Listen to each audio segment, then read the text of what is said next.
Il est 7h39, vous êtes bien sur RMC et RMC Story. L'invité du jour. Et l'invité d'RMC, c'est vous, Patrick Stefanini. Bonjour. Bonjour monsieur. Bienvenue à vous. On vous présente souvent comme le monsieur immigration de la droite. Vous étiez le secrétaire général du ministère de l'immigration du temps de Nicolas Sarkozy. Et vous avez publié récemment Immigration, ces réalités qu'on nous cache. C'est chez Robert Laffont. Les traversées donc reprennent de plus belle dans la Manche avec des drames à répétition. On a l'impression de revivre les mêmes histoires. Encore un naufrage samedi matin au large de Calais. 6 migrants qui y ont laissé la vie. Il y a encore 2 disparus. Ils étaient une soixantaine sur un canot gonflable, beaucoup trop petit évidemment. Pourquoi on n'arrive toujours pas à empêcher ces drames ? Parce que on ne veut pas prendre en compte la réalité de l'immigration qui est motivée à la fois par des considérations économiques. Le Royaume-Uni est un pays où il est relativement facile de travailler lorsqu'on est étranger en situation irrégulière. Et qui est motivé aussi par des considérations liées à ce qu'on appelle les diasporas.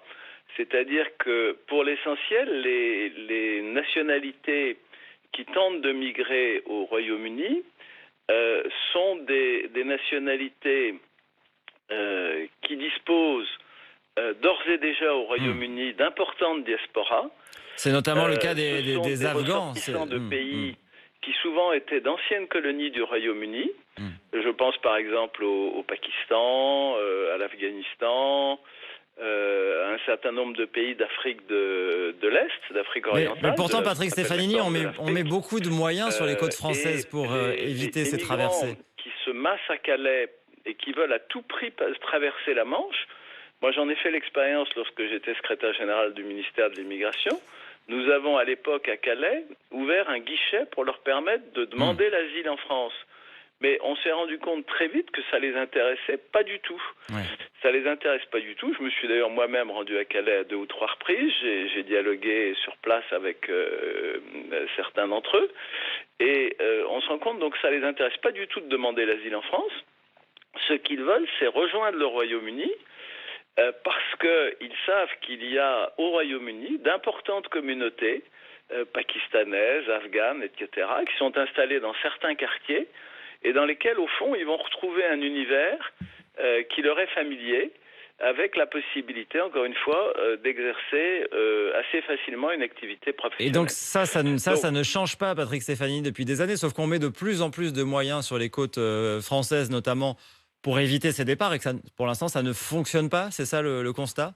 Oui, parce que, si vous voulez, dans les années 2000, l'essentiel de l'effort a consisté à sécuriser le port de Calais, à en faire en quelque sorte un port à haute intensité technologique. Les Britanniques ont fait leur part du job, si j'ose dire.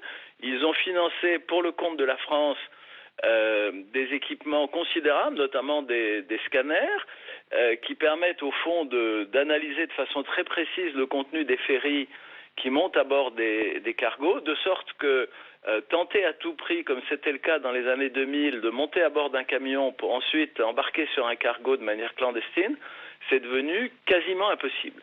Et c'est d'où ces petits canaux là. 2 ou 3 ans, ce phénomène extrêmement dangereux qui consiste à tenter coûte que coûte de traverser la Manche à bord de petits bateaux, de fragiles esquifs.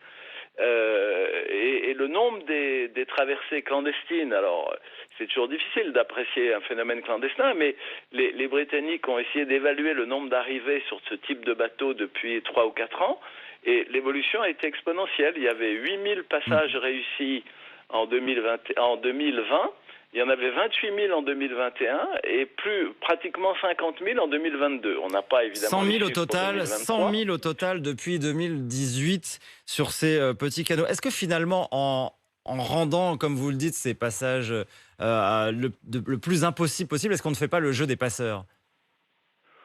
Chaque fois, oui, enfin ça c'est facile à dire. Chaque fois qu'il y a une possibilité de migration clandestine, vous trouverez des passeurs, parce que la nature humaine est ainsi faite et que vous avez des personnes qui cherchent à exploiter la misère des autres.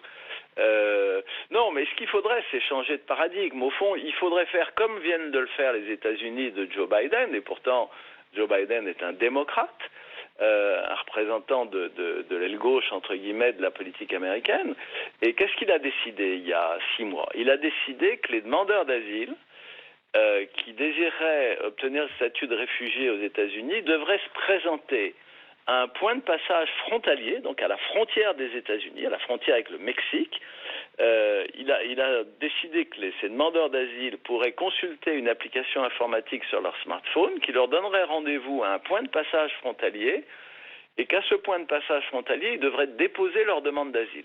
Et que s'ils ne le faisaient pas, s'ils le pénétraient irrégulièrement aux États-Unis, leur demande d'asile présentée ensuite sur le territoire des États-Unis serait irrecevable. Donc il faudrait au fond, au Royaume-Uni, poser le même principe.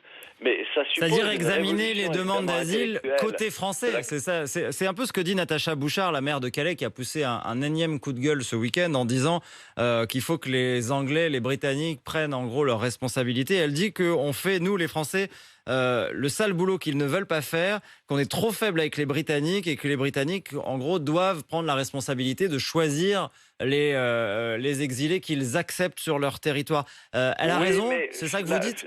Si vous voulez, les Britanniques, je vous l'ai dit, ils ont pris leur part de responsabilité. Ils ont aidé la France à faire du port de Calais un point de passage infranchissable. On ne peut pas, dans la matière, leur reprocher la moindre négligence.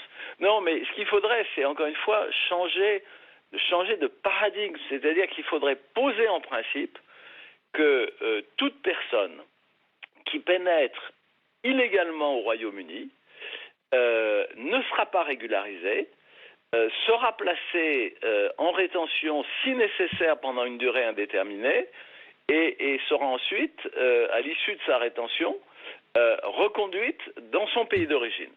C'est la loi que les Anglais viennent de passer. Une loi légale d'immigration, c'est-à-dire qu'il faudrait faire en sorte que les migrants qui cherchent à rejoindre le Royaume-Uni parce qu'ils y ont de la famille, parce qu'ils ont un cousin, parce qu'ils ont un oncle, parce qu'ils ont un père ou une mère qui vit déjà au Royaume-Uni et qui savent qu'ils ont des possibilités d'embauche, il faudrait créer pour eux une voie de passage légale. Alors, le même problème se pose d'ailleurs pour l'Union européenne. Vous avez tout à l'heure fait la comparaison dans votre propos introductif entre la Manche et la Méditerranée. La Manche, entre guillemets, en termes migratoires, c'est une mini-Méditerranée, c'est-à-dire qu'on retrouve exactement les mêmes phénomènes, sauf que la France joue vis-à-vis du Royaume-Uni le rôle que les pays du Maghreb ou la Libye pourraient jouer vis-à-vis des pays européens en Méditerranée. Mais la pression migratoire ne cessera pas. Vous ne dissuaderez pas les migrants de tenter leur chance au péril de leur vie,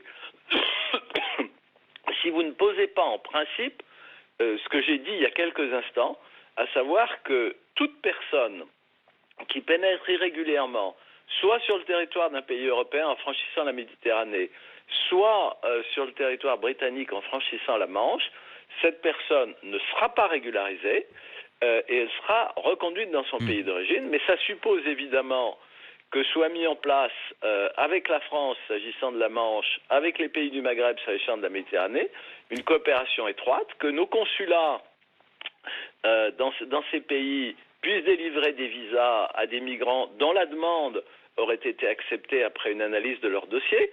Encore une fois, c'est pas de la politique fiction, c'est ce que vient de décider le président Biden pour les États-Unis il y a 6 mois, et c'est ce que fait la Grèce.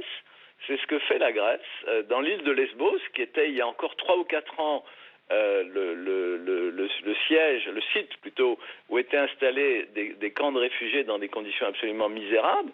La Grèce a fait un gros effort, elle a modernisé ses camps d'accueil, elle en a fait de véritables hotspots, c'est-à-dire des centres de sélection, où sont traitées les demandes d'asile ou les demandes de titre de séjour, et les personnes qui n'obtiennent pas satisfaction sont renvoyés soit en Turquie, soit vers leur pays d'origine. Si le Royaume-Uni ne change pas de conception, c'est-à-dire s'il n'accepte pas de regarder la réalité en face, à savoir que son économie et sa démographie produisent chaque année une demande de main-d'œuvre étrangère.